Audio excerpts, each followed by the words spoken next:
గీత తర్వాత 2000 సంవత్సరాల వరకు ధర్మం పేరు మీద సంప్రదాయాలు ఏర్పడలేదు. కాబట్టి గీత మత సంబంధమైన బాహ్య ఆక్రమణల నుంచి రక్షించబడింది. ఆ సమయంలో విశ్వ మనీషుల సమక్షంలో ఒకటే శాస్త్రం ఉండేది, ఉపనిషత్తుల సారం గీత. మోక్షానికి మరియు సమృద్ధులకు మూలం గీత. ఉచ్చారణలో శుద్ధత్వం మొదలైన వాటి పట్ల ధ్యాసతో ఏకాగ్రత ఖండితమవుతుంది. కాబట్టి శాస్త్రాన్ని చదవటం కంటే వినడమే అధిక లాభదాయకమైనది. యథార్థ గీత యొక్క ఈ ఆడియో సీడీ మీ సేవలో సరళ భాషలో రూపాంతరితమై సిద్ధంగా ఉంది. దీనిని వినుటతో పిల్లలలోనూ చుట్టుపక్కల వారిలోనూ పరమాత్ముని పట్ల శుభ సంస్కారాల సంచారం జరుగుతుంది. మీ ముంగిలిలోని వాయుమండలం కూడా తపోభూమి వలె సుశోభితమైపోతుంది.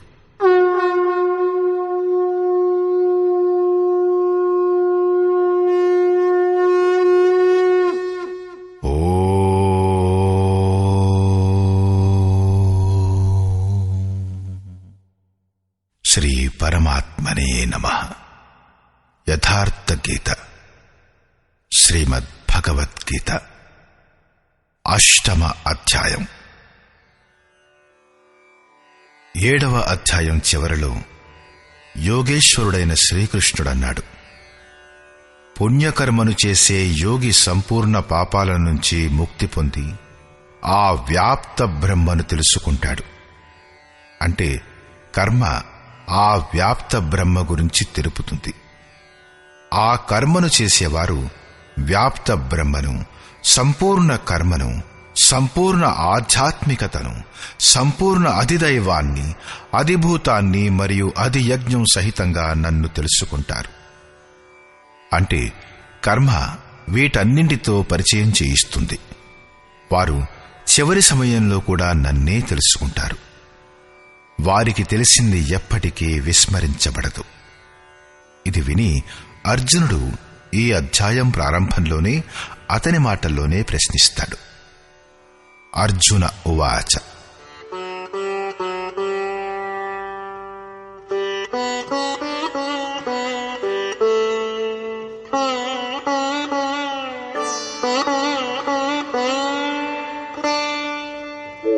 కిం తద్బ్రహ్మ కిమధ్యాత్మం కిం కర్మ పురుషోత్తమ అధిభూతం చ కిం ప్రోక్తం అధిదైవం కిముచ్యతే. హే పురుషోత్తమ, ఆ బ్రహ్మ అంటే ఏమిటి? ఆధ్యాత్మికం ఏమిటి? కర్మ ఏమిటి? అధిభూతం, అధిదైవం అని వేటినంటారు? అధియజ్ఞః కథం కోత్ర దేహేస్మిన్ మధుసూదన ప్రయాణకాలే చ కథం జ్ఞేయోసి నియతాత్మభిః. హే మధుసూదన, ఇక్కడ అధియజ్ఞం ఎవరు? అతను ఈ శరీరంలో ఎలా ఉన్నాడు? దీని వలన నిరూపితమయ్యే అధియజ్ఞం అంటే యజ్ఞం యొక్క అధిష్ఠాత. అతను మనుష్య శరీరంపై ఆధారపడినవాడు. సమాహితమైన చిత్తంగల పురుషునిచ్చే చివరి సమయంలో మీరు ఏ ప్రకారంగా తెలుసుకోబడతారు? ఈ 7 ప్రశ్నలకు క్రమంగా సమాధానమిస్తూ యోగేశ్వరుడు ఇలా అన్నాడు. శ్రీ భగవానువాచ,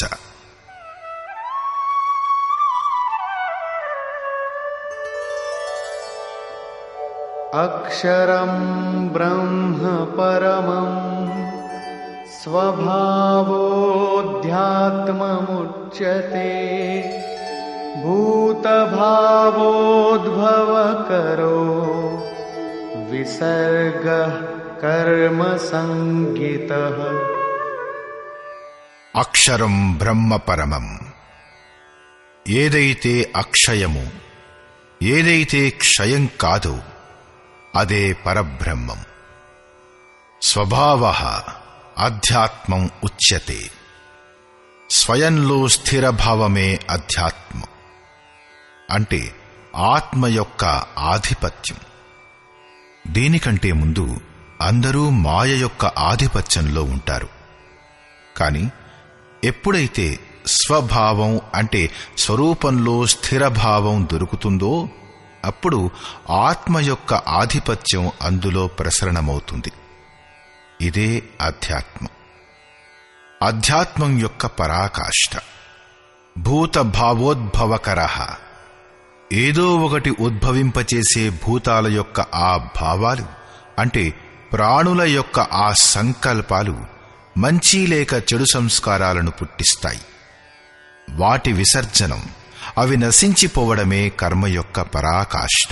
ఇదే సంపూర్ణ కర్మ. దీనిని గురించి యోగేశ్వరుడన్నాడు, అతను సంపూర్ణ కర్మను తెలుసుకుంటాడు. అక్కడ కర్మ పూర్తవుతుంది. ఆ పిదప దాని అవసరం ఉండదు. ఈ అవస్థలో భూతాలలోని ఆ భావాలు ఏవైతే ఏదో ఒకటి సృష్టిస్తాయో, మంచి లేక చెడు సంస్కారాలను కూడబెడతాయో, తయారు చేస్తాయో, అవి ఎప్పుడైతే శాశ్వతంగా శమనమైపోతాయో అదే కర్మ యొక్క సంపూర్ణత. దాని తర్వాత కర్మ చెయ్యవలసిన అవసరం ఉండదు. అంటే కర్మ ఎలాంటి వస్తువంటే భూతాలలోని సంపూర్ణ సంకల్పాలను, ఏదో ఒక సంస్కారాలను సృష్టి చేసే వాటిని నాశనం చేస్తుంది. కర్మ అంటే అర్థం చింతన. అది యజ్ఞంలో ఉంది. అధిభూతం క్షరో భావః పురుషశ్చాధిదైవతం అధియజ్ఞోహమేవాత్ర దేహే దేహభృతాం వర. ఎప్పటి వరకు అక్షయభావం లభించదో అప్పటి వరకు వినష్టమయ్యే సంపూర్ణ క్షరభావం అధిభూతం అంటే భూతాల యొక్క అధిష్టానం, అదే భూతాల యొక్క ఉత్పత్తికి కారణం. పురుషః చ అధిదైవతం, మరియు ప్రకృతి కంటే అతీతమైన పరమ పురుషుడే అధిదైవం. అంటే సంపూర్ణ దైవాల అంటే దైవీ సంపద యొక్క అధిష్టాత. దైవీ సంపద ఆ పరమదేవునిలోనే విలీనమైపోతుంది. దేహధారులలో శ్రేష్ఠుడవైన అర్జున, ఈ మనుష్య తనువులో నేనే అధియజ్ఞం అంటే యజ్ఞాల యొక్క అధిష్టాతను. అంటే ఈ శరీరంలో అవ్యక్త స్వరూపంలో స్థితుడైన మహాపురుషుడే అధియజ్ఞం. శ్రీకృష్ణుడు ఒక యోగి. అతనే సంపూర్ణ యజ్ఞాల భోక్త.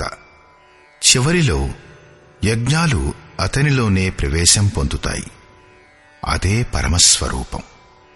ఈ ప్రకారంగా అర్జునుని యొక్క 6 ప్రశ్నలకు సమాధానాలివ్వబడ్డాయి. ఇప్పుడు చివరి ప్రశ్న. అంతమయ్యే కాలంలో ఎప్పటికీ విస్మృతి పథంలో పోనట్లు మీరు ఏ విధంగా తెలియబడతారు అన్న దానిపై యోగేశ్వరుడైన శ్రీకృష్ణుడంటాడు,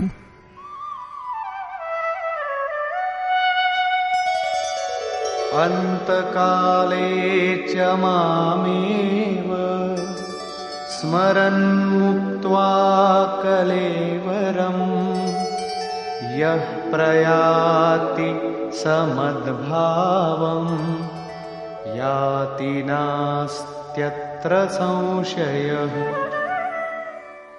ఏ పురుషుడైతే అంత్యకాలంలో అంటే మనస్సు నిరోధం మరియు విలీన కాలంలో నన్నే స్మరిస్తూ శరీరంతో సంబంధాన్ని వదిలి వేరైపోతాడో అతను మద్భావం సాక్షాత్తు నా స్వరూపాన్నే పొందుతాడు. ఇందులో సంశయం లేదు.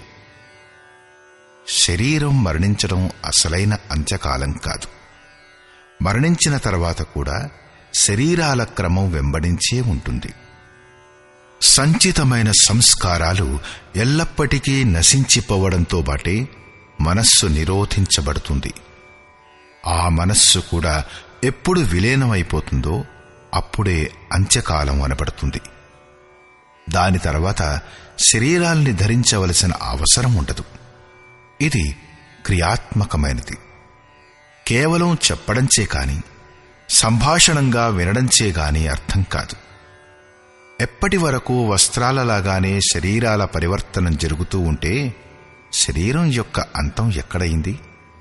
మనస్సుని నిరోధించి మరియు నిరోధించబడిన మనస్సు కూడా విలీనమయ్యే కాలంలో జీవిస్తూ ఉండగానే శరీరంతో సంబంధం విచ్ఛిన్నమైపోతుంది. మరణించిన తర్వాత గనక ఈ స్థితి లభించేదైతే శ్రీకృష్ణుడు కూడా పూర్ణ వ్యక్తి కాలేడు. అతనంటాడు, అనేక జన్మల అభ్యాసంచే ప్రాప్తి పొందిన జ్ఞాని సాక్షాత్తు నా స్వరూపమే. నేనే అతను నాలో ఉన్నాడు. లేశమాత్రం కూడా అతనిలోనూ మరియు నాలోనూ తేడా లేదు. ఇదే జీవిస్తూ ఉండగానే ముక్తి పొందడం. ఇంకెప్పుడూ మళ్లీ శరీరధారణ చెయ్యకపోవడమే అదే శరీరం యొక్క అంతం. ఇది వాస్తవిక శరీరం అంతం గురించిన వివరణ. దీని తర్వాత జన్మనెత్తవలసిన అవసరం లేదు. రెండవ రకమైన శరీరాంతం మృత్యువు. ఇది లోకంలో ప్రచలితమైంది. కాని ఈ శరీరాంతం తరువాత జన్మనెత్తవలసి వస్తుంది.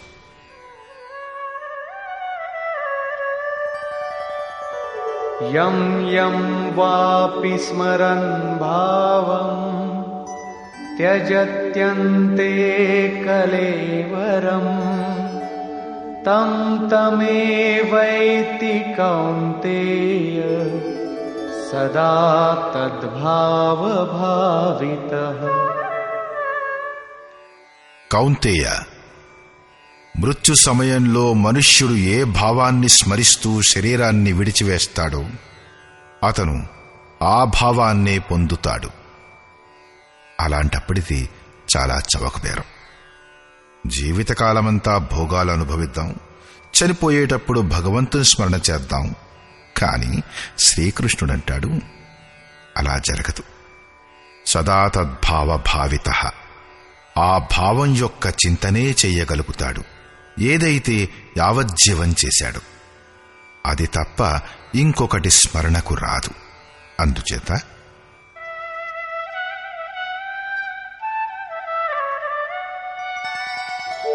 తస్మాత్ సర్వేషు కాలేషు మామనుస్మర యుధ్య చ మయ్యర్పితమనో బుద్ధిః మామే వైష్యస్య సంశయం. కాబట్టి అర్జున, నువ్వు ఎల్లప్పుడూ నన్నే స్మరిస్తూ యుద్ధం చెయ్యి.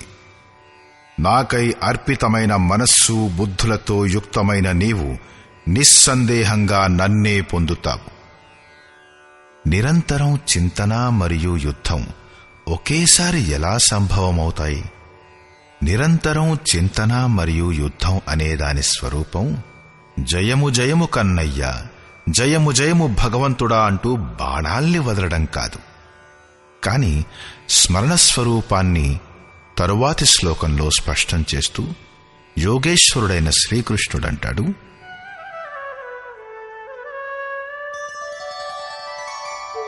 అభ్యాసయోగయుక్తేన చేతసా నాన్యగామినా పరమం పురుషం దివ్యం యాతి పార్థానుచింతయన్. హే పార్థ, ఆ స్మరణ కోసం యోగం యొక్క అభ్యాసంతో యుక్తుడవై నన్ను కాదని ఇంకోవైపుకు వెళ్ళని చిత్తంతో నిరంతరం చింతన చెయ్యి. అలా చేసేవాడు పరమ ప్రకాశ స్వరూపుడైన దివ్య పురుషుణ్ణి అంటే పరమాత్ముణ్ణి పొందుతాడు. ఒక పెన్సిలే భగవంతుడనుకోండి. అప్పుడు అది కాక ఇంకే వస్తువు యొక్క స్మరణ రారాదు. దీని చుట్టుపక్కల మీకు పుస్తకం కనిపించినా సరే, ఇంకేది కనిపించినా సరే, అప్పుడు మీ స్మరణ ఖండితమైపోయింది. స్మరణ అనేది ఇంత సూక్ష్మమైనప్పుడు ఇష్టదైవాన్ని తప్పించి ఇంకే వస్తువు స్మరణ కూడా రాకూడదో, మనస్సులో అలలు కూడా లేవకూడదో, అప్పుడు స్మరణ మరియు యుద్ధం రెండూ ఒకేసారి ఎలా సాధ్యపడతాయి?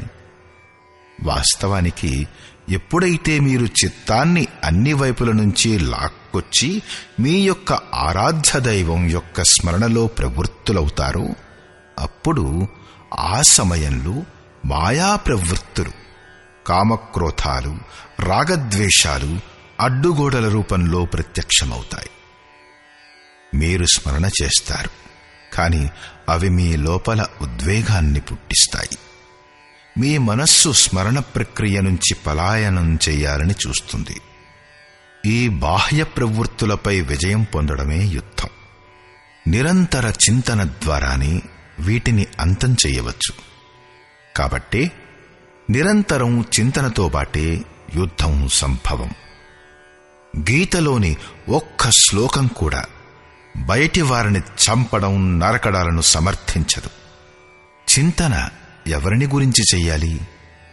దీనిని గూర్చి అంటాడు,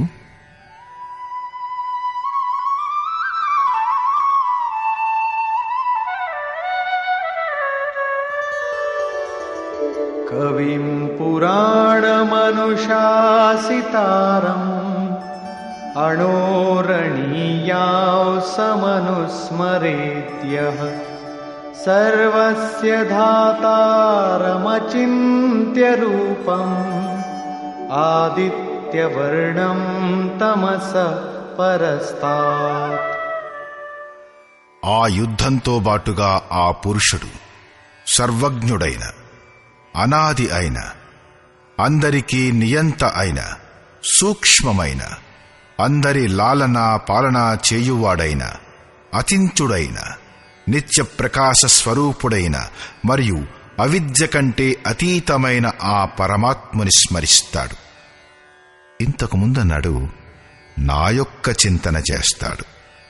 ఇక్కడ పరమాత్ముడి యొక్క స్మరణ అనంటాడు. అందుచేత ఆ పరమాత్ముని చింతన అంటే ధ్యానం యొక్క మాధ్యమం తత్వస్థితుడైన మహాపురుషుడే.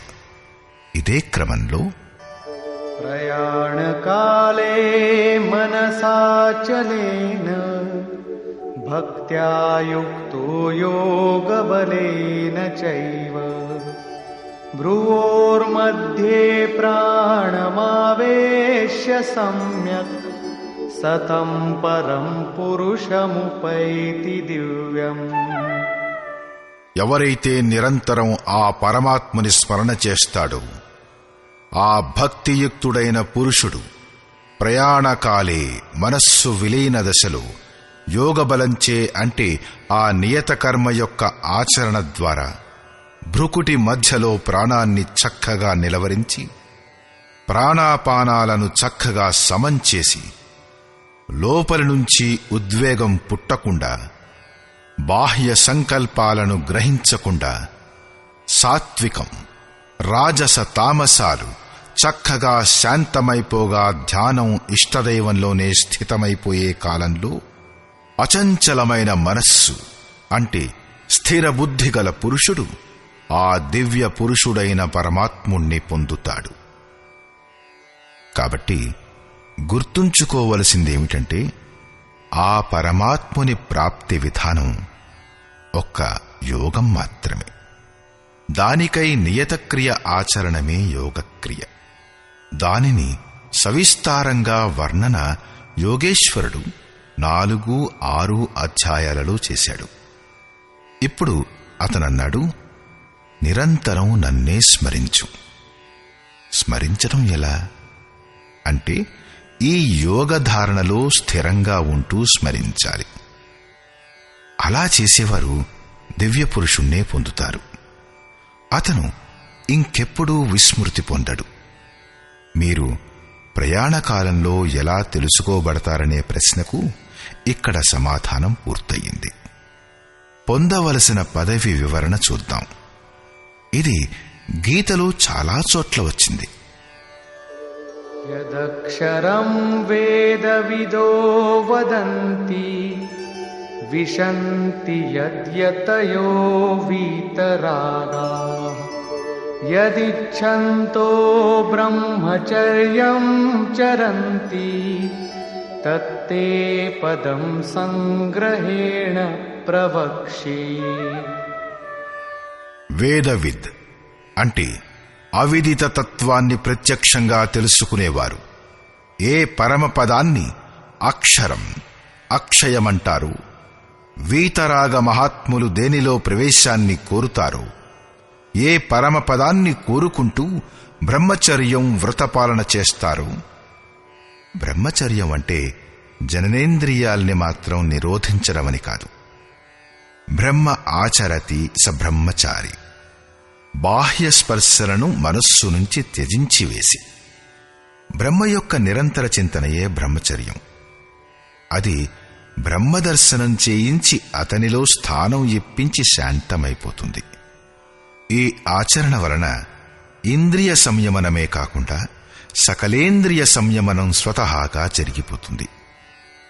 ఈ ప్రకారమైన ఆచరణ బ్రహ్మచర్యం. ఏదైతే హృదయంలో కూడబెట్టడానికి యోగ్యమైనదో, ధారణ చేయడానికి యోగ్యమైనదో ఆ పదవి గురించి నేను నీకు చెబుతాను. ఆ పదవి ఏమిటి? దానిని ఎలా పొందవచ్చు? దీనిని గురించి యోగేశ్వరుడైన శ్రీకృష్ణుడు ఇలా అంటాడు.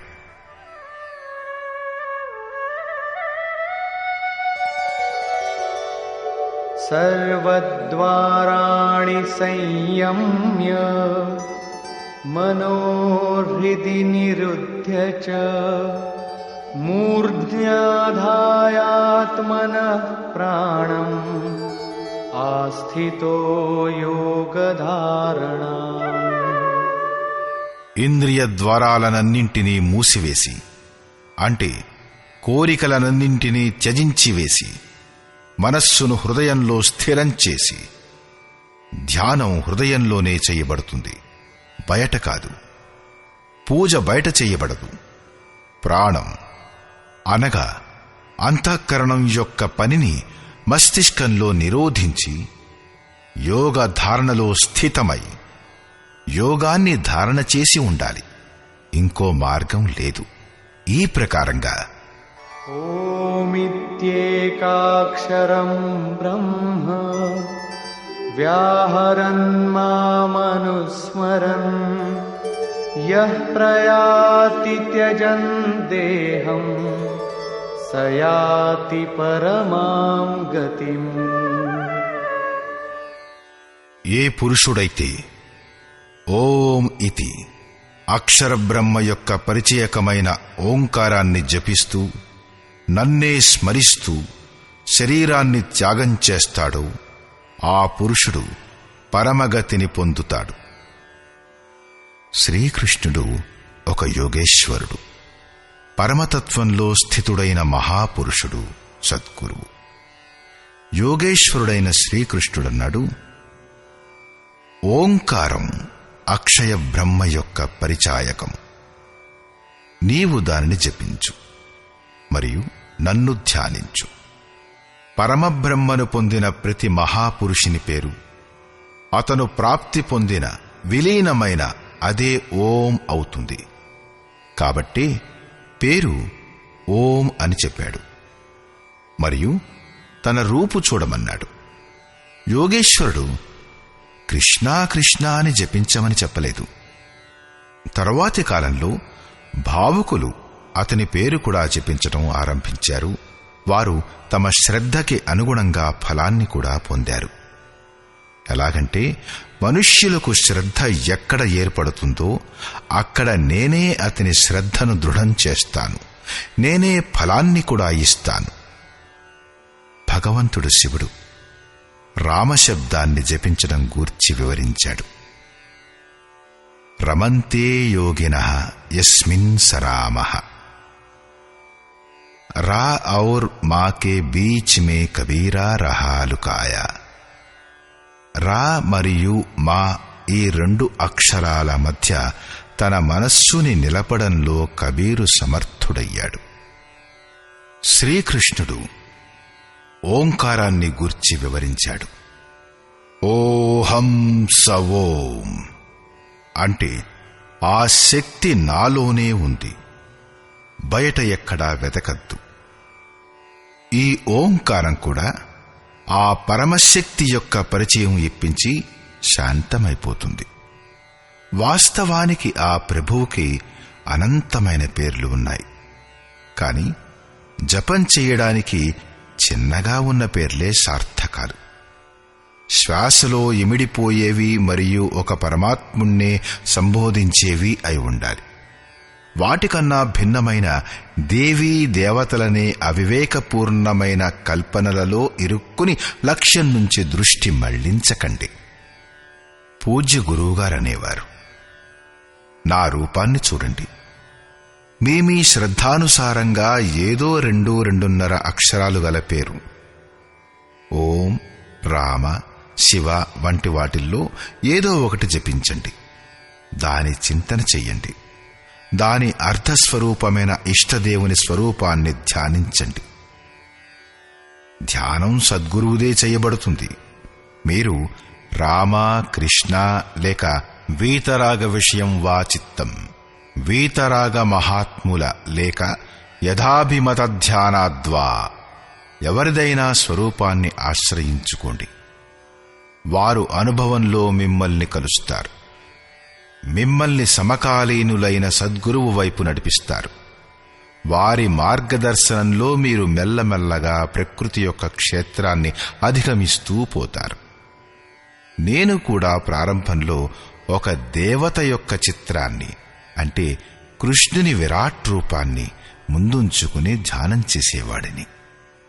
కాని పూజ్య గురువుగారి అనుభవపూర్ణమైన ప్రవేశంతో పాటు అది శాంతమైపోయింది. ప్రారంభంలో సాధకుడు నామాన్ని జపిస్తాడు, కాని మహాపురుషుని స్వరూపాన్ని ధ్యానం చేయడంలో వెనకాడతాడు. వారు తాము ఆర్జించిన భావాల్ని వదిలిపెట్టలేరు. వారు యోగేశ్వరుడైన శ్రీకృష్ణుడు నిషేధించిన అన్య దేవతల్ని ధ్యానం చేస్తారు. అందుచేత పూర్ణ సమర్పణ భావంతో పాటు ఎవరైనా అనుభవం గల మహాపురుషుని శరణు పొందాలి. పుణ్యం పురుషార్థం దృఢమవుతూనే కుతర్కాలు నశిస్తాయి. యథార్థ క్రియలో ప్రవేశం లభిస్తుంది. యోగేశ్వరుడైన శ్రీకృష్ణుడు చెప్పినట్లుగా ఈ ప్రకారంగా ఓంకారాన్ని జపించాలి. పరమాత్ముని స్వరూపుడైన సద్గురువు యొక్క స్వరూపాన్ని నిరంతరం స్మరిస్తే మనస్సు నిరోధించబడుతుంది, విలీనమవుతుంది. అదే క్షణంలో శరీర సంబంధం త్యజించబడుతుంది. మరణించినంత మాత్రాన శరీరం వెంటబడటం మానదు.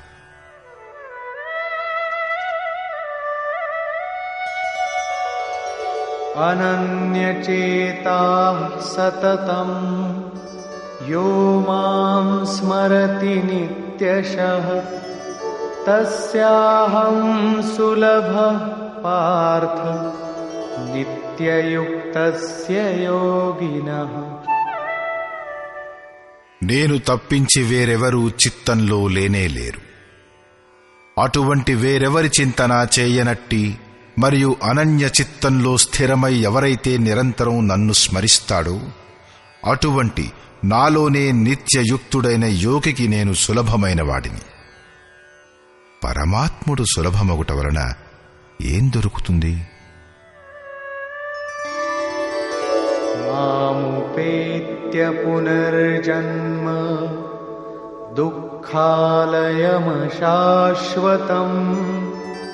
నాప్నువంతి మహాత్మానః సంసిద్ధిం పరమాం గతాః.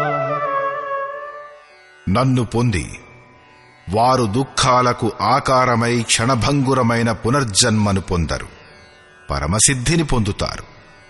అంటే నన్ను పొందడం లేక పరమసిద్ధిని పొందడం అనేవి ఒక్కటే. ఒక్క భగవంతుణ్ణి పొందితేనే ఆ పురుషుడు పునర్జన్మను పొందడు. మరి పునర్జన్మ యొక్క హద్దు ఎంతవరకు? ఆ బ్రహ్మ భువనాల్లోకాః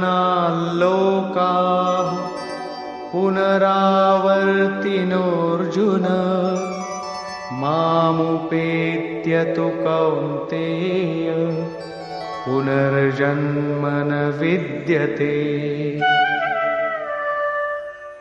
అర్జున, బ్రహ్మ నుంచి క్రిమికీటకాదుల వరకు అన్ని లోకాలు పునరావర్తమయ్యేవే. జన్మనెత్తడం మరియు మరణించడం మళ్లీ మళ్లీ ఇదే క్రమంలో కొనసాగుతూ ఉంటాయి.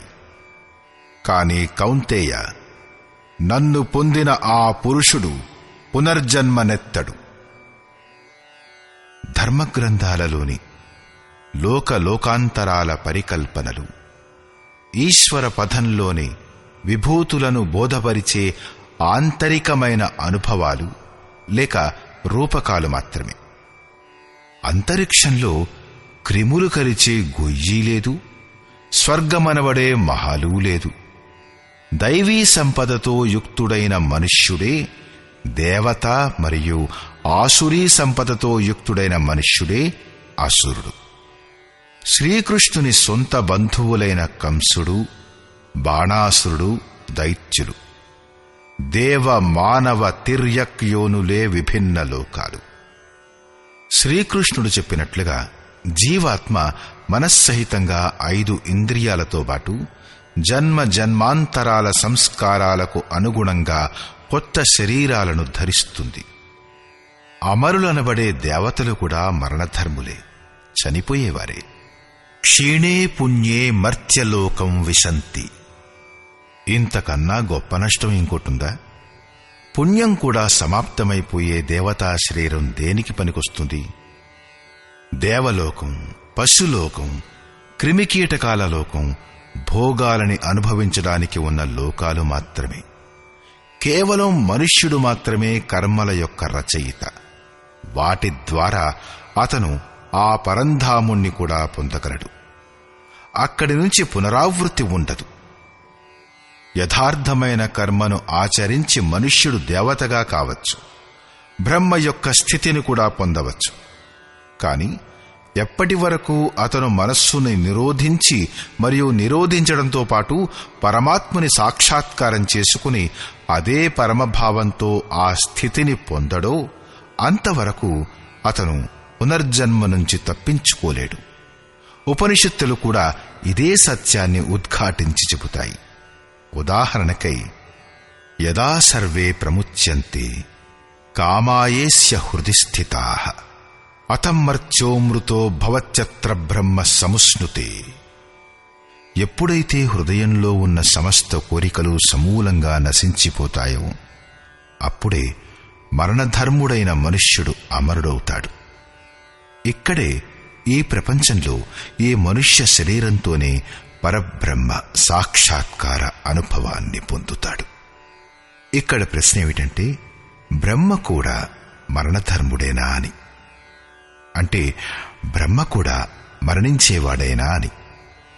3వ అధ్యాయంలో యోగేశ్వరుడైన శ్రీకృష్ణుడు ప్రజాపతి బ్రహ్మ యొక్క ప్రసంగంలో ఏం చెప్పాడంటే, ప్రాప్తిని పొందిన తర్వాత బుద్ధి ఒక యంత్రం మాత్రంగానే ఉండిపోతుంది.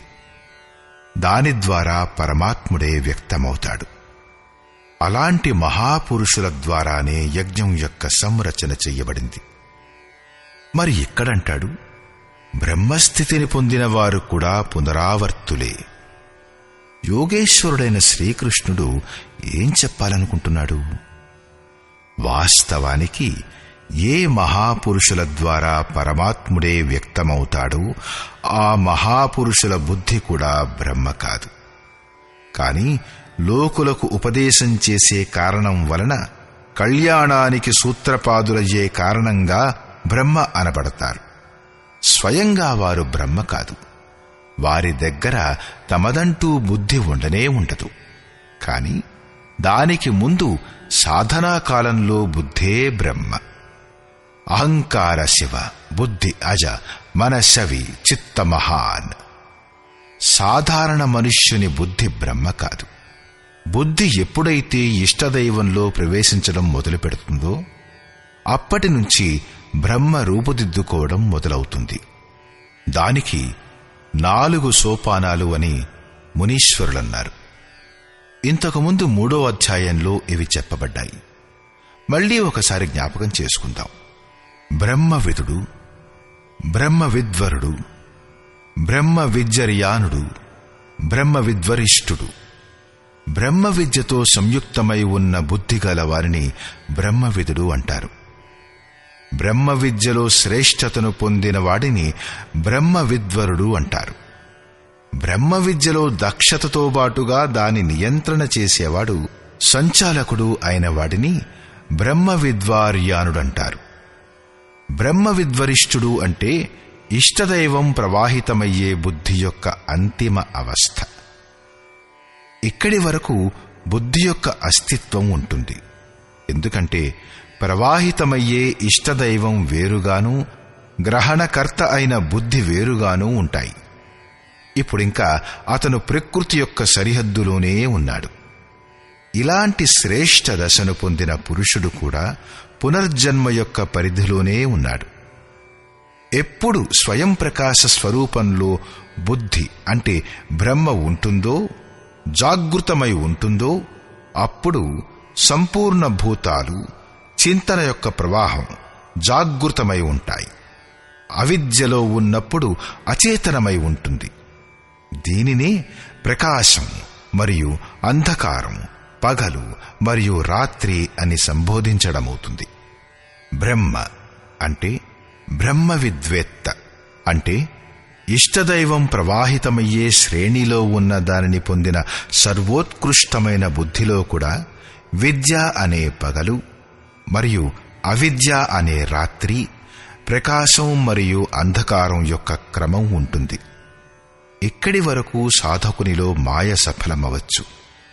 ప్రకాశకాలంలో అచేతనంగా ఉండే భూతాలు సచేతనమైపోతాయి. వారికి లక్ష్యం కనిపిస్తూ ఉంటుంది. బుద్ధి యొక్క అంతరాళంలో అవిద్య యొక్క రాత్రి ప్రవేశించిన కాలంలో భూతాలన్నీ అచేతనమైపోతాయి. బుద్ధి దేనిని నిశ్చయం చెయ్యలేకపోతుంది.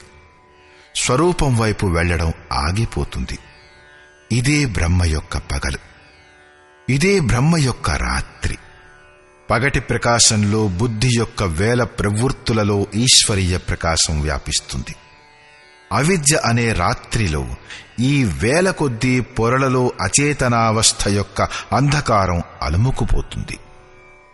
శుభం మరియు అశుభం, విద్య మరియు అవిద్య, ఈ 2 ప్రవృత్తులు శాంతమైనప్పుడు, అంటే అచేతనం మరియు సచేతనం, రాత్రిలో విలీనం మరియు పగటిలో ఉత్పన్నమయ్యే 2 రకాల భూతాలు నశించినప్పుడు బుద్ధి కంటే కూడా అతి అతీతమైన శాశ్వతమైన అవ్యక్త భావము లభిస్తుంది. అది మళ్లీ ఎన్నటికీ నష్టం కాదు. భూతాల యొక్క అచేతన సచేతన స్థితులు నశించినప్పుడే ఆ సనాతన భావము లభిస్తుంది. బుద్ధి యొక్క ఆ 4 దశలను అధిగమించిన పురుషుడే మహాపురుషుడు. అతని అంతరాళంలో బుద్ధి లేదు. బుద్ధి పరమాత్ముని యొక్క ఒక యంత్రం వలె మారిపోయింది. కాని లోకులకు అతను ఉపదేశం చేస్తాడు, నిశ్చయంగా ప్రేరణ ఇస్తాడు. అందుచేత అతనిలో బుద్ధి ఉన్నట్లుగా అనిపిస్తుంది. కాని అతను బుద్ధి యొక్క స్థాయి నుంచి అతీతమైపోయినవాడు. అతను పరమ అవ్యక్త భావంలో స్థితుడై ఉన్నాడు.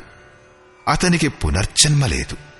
కాని ఆ అవ్యక్త స్థితి కంటే ముందు ఎప్పటి వరకు అతని వద్ద తన బుద్ధి ఉందో అప్పటి వరకు అతను బ్రహ్మ. అప్పటి వరకు అతను పునర్జన్మ యొక్క పరిధిలోనే ఉంటాడు. ఈ తథ్యాలను వివరిస్తూ యోగేశ్వరుడైన శ్రీకృష్ణుడు ఇలా అంటాడు: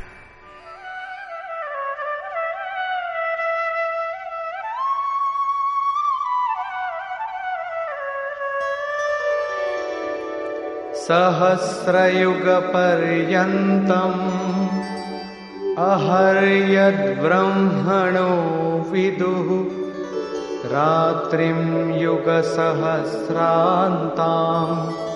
తేహోరాత్రవిదో జనాః. ఎవరైతే 1000 చతుర్యుగాల బ్రహ్మ యొక్క రాత్రిని మరియు 1000 చతుర్యుగాల పగటిని సాక్షాత్తుగా తెలుసుకుంటారో ఆ పురుషులు సమయం యొక్క తత్వాన్ని యథార్థంగా తెలుసుకున్నవారు. ప్రస్తుత శ్లోకంలో పగలు మరియు రాత్రి అనేవి విద్య మరియు అవిద్యలకు రూపకాలు. బ్రహ్మ విద్యతో సంయుక్తమైన బుద్ధి బ్రహ్మ యొక్క ప్రారంభం మరియు బ్రహ్మ విద్వరిష్ట బుద్ధి బ్రహ్మ యొక్క పరాకాష్ఠ. విద్యచే సంయుక్తమైన బుద్ధే బ్రహ్మ యొక్క పగలు. ఎప్పుడైతే విద్య కార్యరథమవుతుందో ఆ సమయంలో యోగి స్వరూపం వైపుకు అగ్రసరుడవుతాడు. అంతఃకరణంలోని 1000 ప్రవృత్తులు ఈశ్వరీయ ప్రకాశం యొక్క సంచారంతో జాగృతమవుతాయి. ఈ ప్రకారంగానే అవిద్య అనే రాత్రి వచ్చినప్పుడు అంతఃకరణంలోని 1000 ప్రవృత్తులలో మాయ యొక్క ద్వంద్వం ప్రవాహితమవుతుంది. వెలుతురు మరియు అంధకారాల సరిహద్దు ఇంతవరకే. ఆ తరువాత అవిద్య ఉండదు, విద్య ఉండదు. పరమతత్వమైన ఆ పరమాత్ముడు విదితమైపోతాడు. ఎవరైతే దీనిని తత్వంతో సహా తెలుసుకోగలుగుతారో ఆ యోగీ జనులు కాలం యొక్క తత్వాన్ని తెలుసుకోగలరు. అంటే అవిద్య అనే రాత్రి ఎప్పుడు, విద్య అనే పగలు ఎప్పుడు, కాలం యొక్క ప్రభావం ఎంతవరకు ఉంటుంది, లేక సమయం ఎంతవరకు వెంటాడుతుంది మొదలైన విషయాలు తెలుసుకుంటారు. ప్రారంభంలో మునీశ్వరులు అంతఃకరణాన్ని చిత్తము లేక అప్పుడప్పుడు బుద్ధి అంటూ సంబోధించేవారు. తరువాతి కాలంలో అంతఃకరణాన్ని మనస్సు, బుద్ధి, చిత్తం, అహంకారం అని 4 ప్రముఖమైన ప్రవృత్తులుగా విభజించారు. వాస్తవానికి అంతఃకరణం యొక్క ప్రవృత్తులు అనంతం. బుద్ధి యొక్క అంతరాళంలోనే అవిద్య అనే రాత్రి అవుతుంది. ఆ బుద్ధిలోనే విద్య అనే పగలు కూడా వస్తుంది. ఇవే బ్రహ్మ యొక్క రాత్రింబవళ్ళు. జగత్తు అనే రాత్రిలో జీవులన్నీ అచేతనంగా పడి ఉంటాయి. ప్రకృతిలో చరిస్తూ అతని బుద్ధి ఆ ప్రకాశ స్వరూపాన్ని చూడలేకపోతుంది. కాని యోగాన్ని ఆచరించే యోగులు దీని నుండి జాగృతులైపోతారు.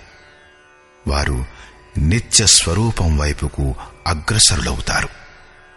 ఎలాగంటే గోస్వామి తులసీదాసు రామచరితమానసంలో ఇలా వ్రాశాడు: కబహుం దివస్ మహ నిబిడతం కబహుక్ ప్రకట్ పతంగ్ బినసై ఉపజయ జ్ఞాన జిమి పాయీ కుసంగ్ సుసంగ్. విద్యతో సంయుక్తమైన బుద్ధి దుస్సంగతిని పొంది అవిద్యగా మార్పు చెందుతుంది. మళ్లీ సుసంగతిచే విద్య యొక్క సంచారం అదే బుద్ధిలో అవుతుంది. ఈ మార్పులనేవి చివరి వరకు జరుగుతూనే ఉంటాయి. ఇదే బ్రహ్మ యొక్క పగలు రాత్రి అనే రూపకం. 1000 సంవత్సరాల రాత్రి ఉండదు, 1000 చతుర్యుగాల పగలు ఉండదు. ఎక్కడా 4 ముఖాలు గల బ్రహ్మ లేడు.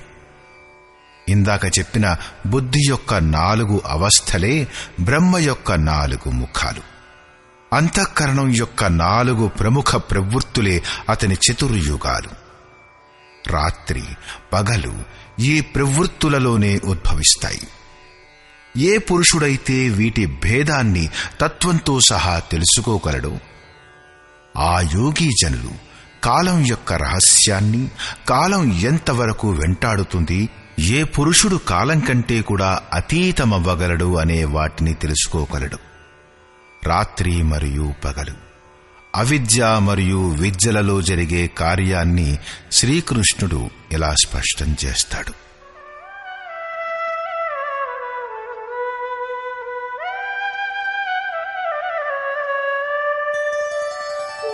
అవ్యక్తాద్వ్యక్తయః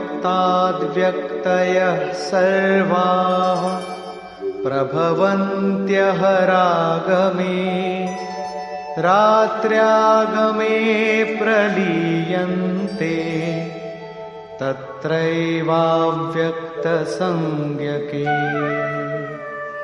బ్రహ్మ యొక్క పగలు ప్రవేశించు కాలంలో, అంటే విద్య దైవీ సంపద ప్రవేశించు కాలంలో సమస్త ప్రాణులు అవ్యక్త బుద్ధిలో జాగృతమవుతాయి. మరియు రాత్రి ప్రవేశించు కాలంలో అదే అవ్యక్త అదృశ్య బుద్ధిలో జాగృతి యొక్క సూక్ష్మతత్వాలు అచేతనులైపోతాయి. ఆ ప్రాణులు అవిద్య అనే రాత్రిలో స్వరూపాన్ని స్పష్టంగా చూడలేరు. కాని వారి అస్తిత్వం ఉంటుంది. జాగృతులవ్వడం లేక అచేతనమవ్వడంలో ఆ బుద్ధి మాధ్యమంగా ఉంటుంది. అది అందరిలోనూ అవ్యక్తమై ఉంటుంది. అది దృష్టిగోచరం కాదు.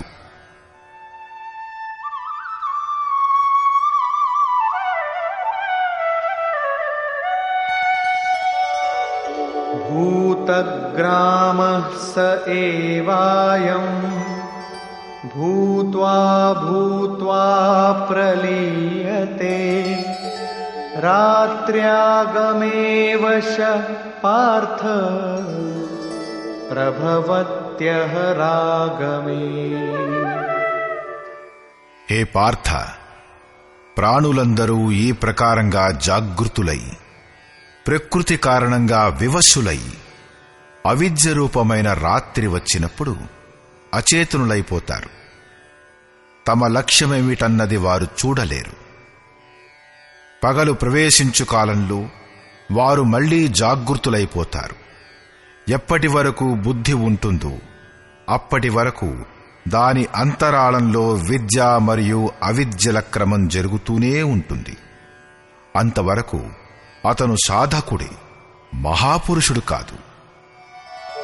పరస్తస్మాత్తు భావోన్యో వ్యక్తో వ్యక్తాత్ సనాతనః యః సః సర్వేషు భూతేషు నశ్యత్సు న వినశ్యతి. మొదటిది బ్రహ్మ అంటే బుద్ధి అవ్యక్తమైనది, ఇంద్రియాలచే చూడబడదు.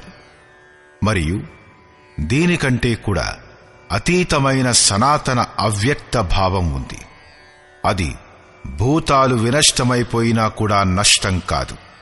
అంటే విద్యలో సచేతనమయ్యే మరియు అవిద్యలో అచేతనమయ్యే, పగలు ఉత్పన్నమయ్యే మరియు రాత్రి విలీనమయ్యే భావాలు గల అవ్యక్త బ్రహ్మ కూడా నశించినప్పుడే ఆ సనాతన అవ్యక్త భావము లభిస్తుంది. అది వినష్టం కాదు. బుద్ధిలో జరిగే ఆ రెండు మార్పులు ఎప్పుడు నశించిపోతాయో అప్పుడు సనాతన అవ్యక్త భావం లభిస్తుంది. అదే నా పరంధామం. ఎప్పుడైతే సనాతన అవ్యక్త భావం ప్రాప్తమవుతుందో అప్పుడే బుద్ధి కూడా అదే భావంలో తను లీనమైపోతుంది, అదే భావాన్ని ధరిస్తుంది. కాబట్టి ఆ బుద్ధి స్వయంగా విలీనమైపోతుంది. దాని స్థానంలో సనాతన అవ్యక్త భావమే మిగిలిపోతుంది. అవ్యక్తోక్షర ఇత్యుక్తః తమాహుః పరమాం గతిం యం ప్రాప్య న నివర్తంతే తద్ధామ పరమం మమ. ఆ సనాతన అవ్యక్త భావం అక్షరం అంటే అవినశ్వరం అని అనబడుతుంది. దానినే పరమగతి అంటారు. అదే నా పరమధామం. దానిని పొంది మనుష్యుడు వెనుకకు రాడు. అతనికి పునర్జన్మ ఉండదు. ఈ సనాతన అవ్యక్త భావం యొక్క ప్రాప్తికై విధానాన్ని చూపిస్తాడు శ్రీకృష్ణుడు. పురుషః స పరః పార్థ భక్త్యా లభ్యస్త్వనన్యయా యస్యాంతస్థాని భూతాని యేన సర్వమిదం తతం. పార్థ, ఏ పరమాత్మునిలో సంపూర్ణ భూతాలు ఉన్నాయో, ఎవరిచే సంపూర్ణ జగత్తు వ్యాప్తమై ఉందో, సనాతన అవ్యక్త భావమైన ఆ పరమ పురుషుడు అనన్య భక్తిచే లభిస్తాడనడం యోగ్యమైనది. అనన్య భక్తి అంటే తాత్పర్యం పరమాత్ముడుగాక ఇంకెవరినీ స్మరించకుండా అతనిలో కలిసిపోవడం. అనన్యభావంతో ఉండే పురుషుడు కూడా ఎప్పటి వరకు పునర్జన్మ యొక్క పరిధిలో ఉంటాడు? మరి ఎప్పుడతను పునర్జన్మను అతిక్రమించిపోతాడు? అప్పుడు యోగేశ్వరుడు ఇలా అంటాడు: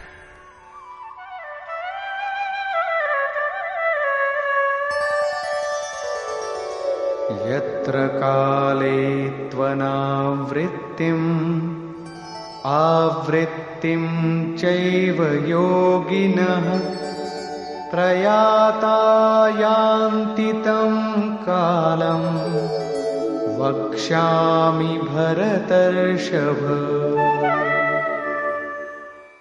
హే అర్జున, ఏ కాలంలో శరీరాన్ని త్యాగం చేసి వెడితే యోగీజనులు పునర్జన్మనెత్తరో, మరియు ఏ కాలంలో శరీరాన్ని త్యాగం చేస్తే పునర్జన్మనెత్తుతారో నేనిప్పుడు ఆ కాలం గురించి వర్ణిస్తున్నాను.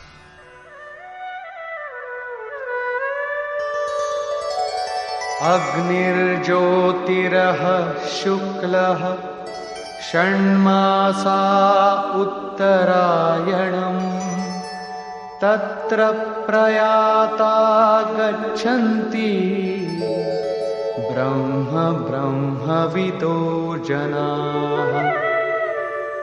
శరీర సంబంధాన్ని త్యాగం చేసే సమయంలో ఎవరి దగ్గర జ్యోతిర్మయమైన అగ్ని ఉంటుందో, పగటి యొక్క వెలుతురు వ్యాపించి ఉంటుందో, సూర్యుడు ప్రకాశిస్తూ ఉంటాడు, శుక్లపక్షంలో చంద్రుడు పెరుగుతూ ఉంటాడో, ఉత్తరాయణం యొక్క నిరభ్ర సుందరమైన ఆకాశం ఉంటుందో, ఆ కాలంలో మహాప్రయాణం చేసే బ్రహ్మవేత్తలైన యోగీజనులు బ్రహ్మను పొందుతారు. అగ్ని బ్రహ్మ తేజస్సుకు ప్రతీక. పగలు విద్య యొక్క ప్రకాశం, శుక్లపక్షం నిర్మలత్వాన్ని తెలియచేస్తుంది. వివేకం, వైరాగ్యం, శమం, దమం, తేజస్సు మరియు ప్రజ్ఞ, ఈ షడైశ్వర్యాలే షణ్మాసాలు. ఊర్ధ్వరేతస్కమైన స్థితే ఉత్తరాయణం.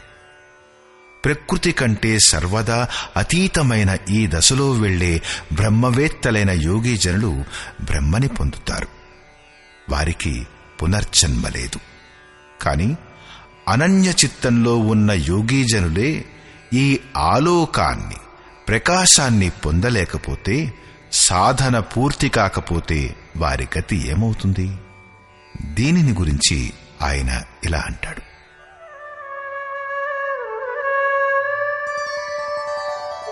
ధూమో రాత్రిస్తథా కృష్ణః షణ్మాసా దక్షిణాయనం తత్ర చాంద్రమసం జ్యోతి యోగి ప్రాప్య నివర్తతే.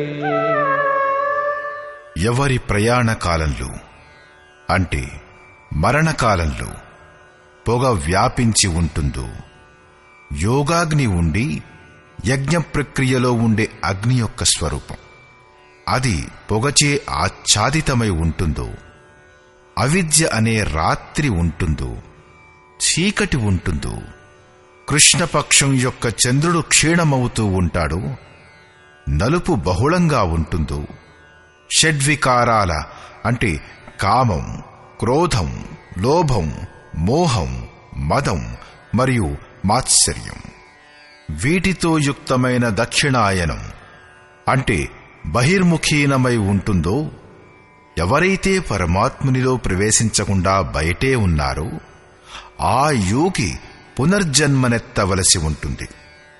అంటే శరీరంతో పాటుగా ఆ యోగి యొక్క సాధన నష్టమైపోతుందా? దీనిని గురించి యోగేశ్వరుడు ఇలా అంటాడు: శుక్లకృష్ణే గతీయేతే జగతః శాశ్వతే మతే ఏకయా యాత్యనావృత్తిం అన్యయా వర్తతే పునః. ఇందాక చెప్పబడిన శుక్ల మరియు కృష్ణ రెండు రకాల గతులు జగత్తులో శాశ్వతమైనవి. అంటే సాధన ఎప్పటికీ వినాశం కాదు. ఒక దశలో ప్రయాణం చేసే అంటే శరీరత్యాగం చేసేవారు వెనుకకు రావలసిన అవసరం లేని పరమగతిని పొందుతారు. మరి రెండో దశలో క్షీణమైన వెలుతురు మరియు చీకటి ఉంటే అలాంటి దశలో వెళ్లిన వారు అంటే మరణించిన వారు వెనుకకు తిరిగి వస్తారు, జన్మనెత్తుతారు. పూర్తి ప్రకాశం లభించనంత వరకు అతను భజన చెయ్యాల్సిందే. ప్రశ్న పూర్తయింది. ఇప్పుడు దీనికోసం సాధనను గురించి వివరణ ఎలా చెప్తాడు?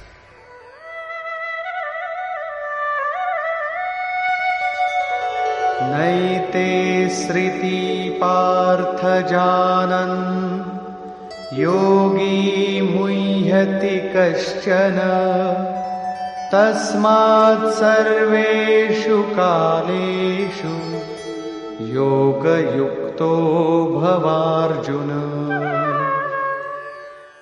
హే పార్థ, ఈ ప్రకారంగా ఈ మార్గాలను తెలుసుకున్న ఏ యోగి కూడా మోహితుడు కాడు. అతను పూర్ణ ప్రకాశాన్ని పొందినప్పుడు బ్రహ్మను పొందుతానని తెలుసుకుంటాడు. ప్రకాశం క్షీణంగా ఉన్నప్పటికీ కూడా పునర్జన్మలో సాధన నష్టం కాదని తెలుసుకుంటాడు. రెండు మార్గాలు శాశ్వతమైనవే. అందుచేత అర్జున, నీవు అన్ని వేళలా యోగంతో యుక్తుడవు కమ్ము, అంటే నిరంతరం సాధన చెయ్యి.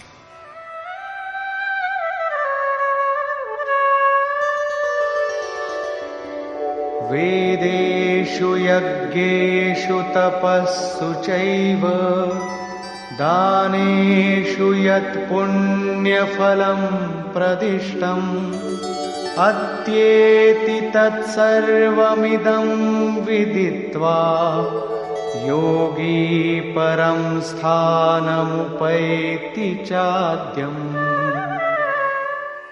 దీనిని సాక్షాత్కార సహితంగా తెలుసుకుని యోగి వేదాలు, యజ్ఞం, తపస్సు, దాన పుణ్య ఫలాలను నిస్సందేహంగా అతిక్రమించిపోతాడు. సనాతన పరమపదాన్ని పొందుతాడు. అవిదిత పరమాత్ముని సాక్షాత్తుగా తెలుసుకోవడమే వేదం.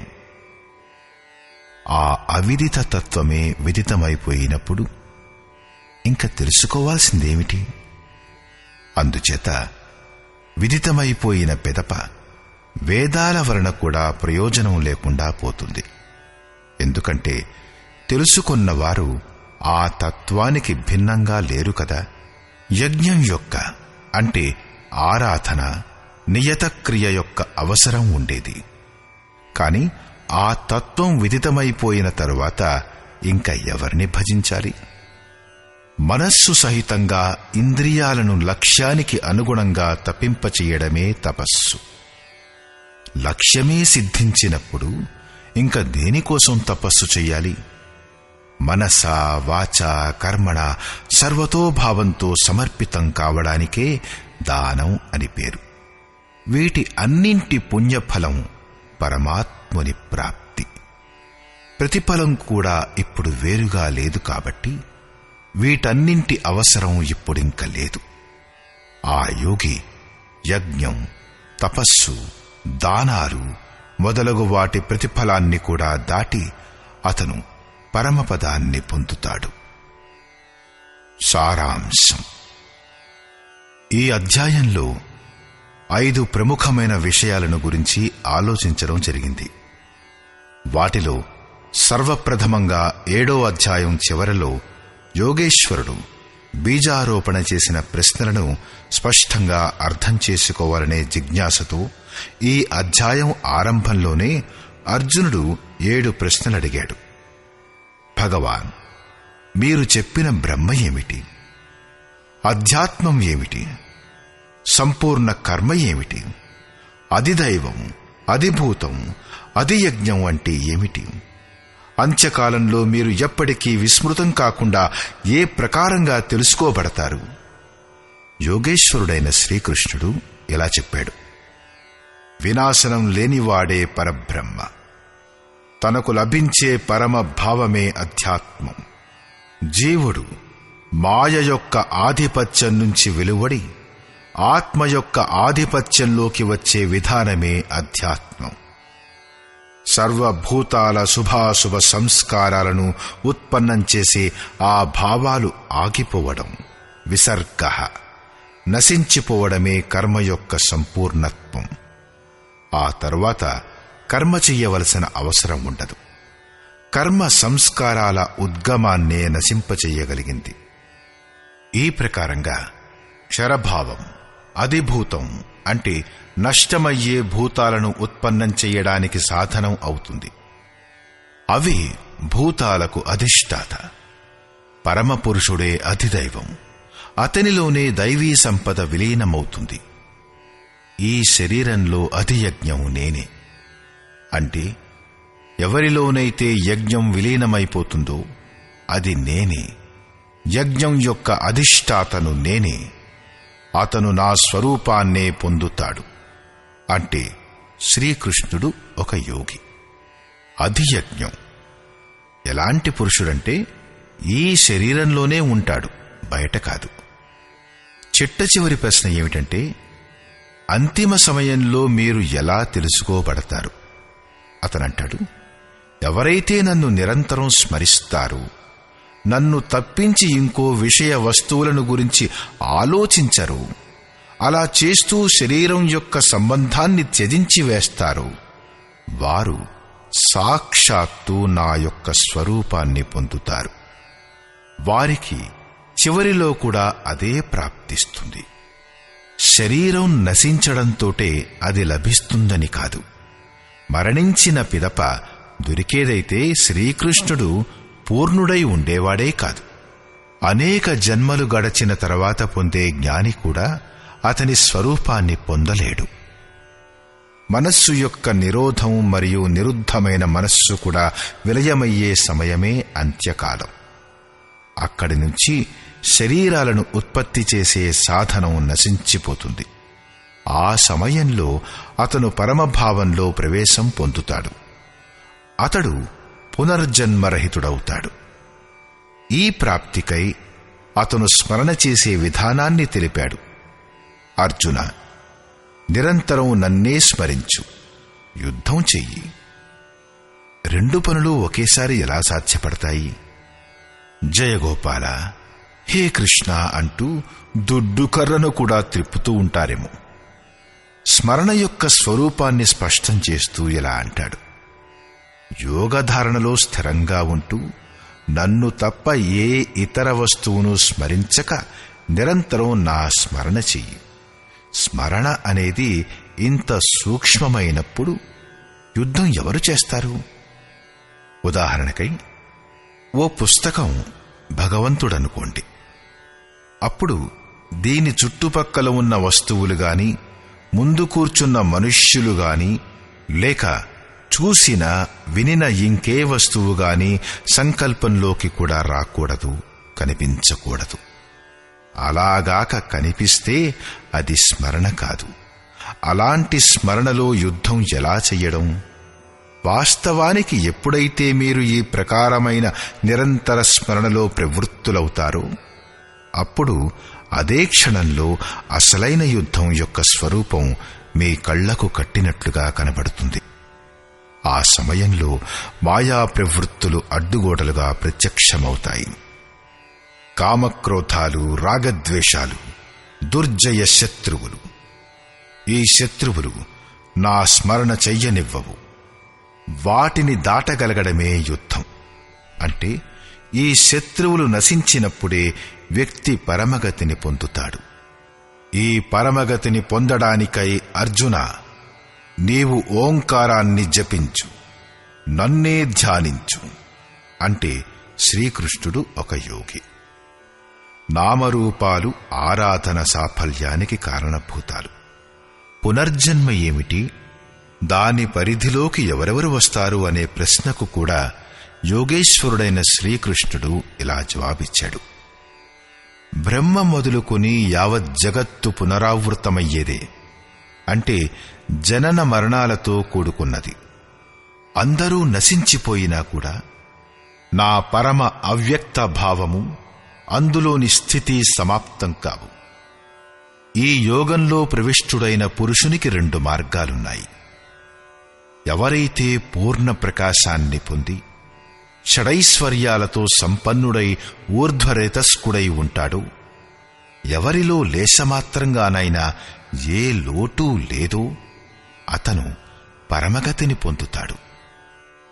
అలా కాకుండా ఆ యోగకర్తలో లేశమాత్రంగానైనా కృష్ణపక్షంలాంటి నలుపు ఉంటే, అలాంటి దశలోనే శరీరం సమాప్తమయ్యే యోగి మళ్లీ జన్మనెత్తవలసి ఉంటుంది. అతను సామాన్య జీవులలాగా జన్మ మరణ చక్రంలో ఇరుక్కోడు.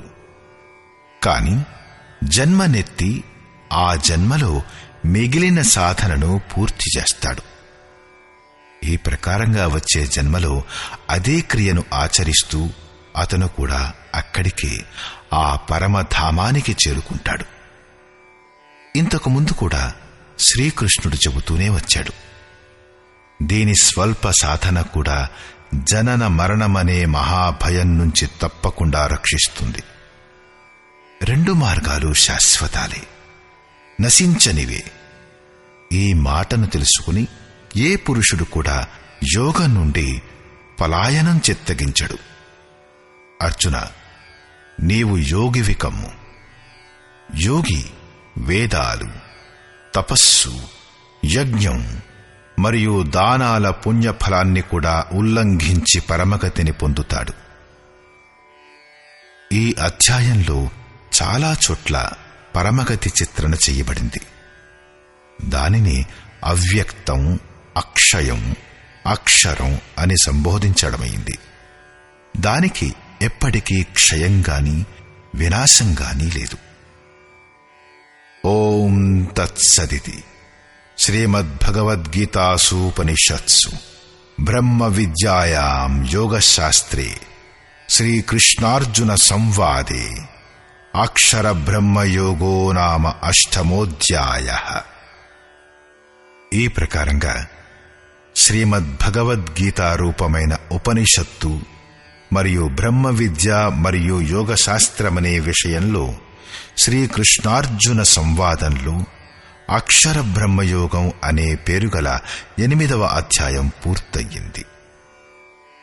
ఇది శ్రీమత్ పరమహంస పరమానందస్య శిష్య స్వామి అడగడానంద కృతే శ్రీమద్భగవద్గీతాయాః యథార్థగీతా భాష్యే అక్షర బ్రహ్మయోగో నామ 8వ. ఈ ప్రకారంగా శ్రీమత్ పరమహంస పరమానంద గారి శిష్యుడు స్వామి అడగడానంద గారిచే రచించబడిన శ్రీమద్భగవద్గీత యొక్క భాష్యం యథార్థగీతలో అక్షర బ్రహ్మయోగం అనే 8వ అధ్యాయం పూర్తయింది. హరి ఓం తత్సత్.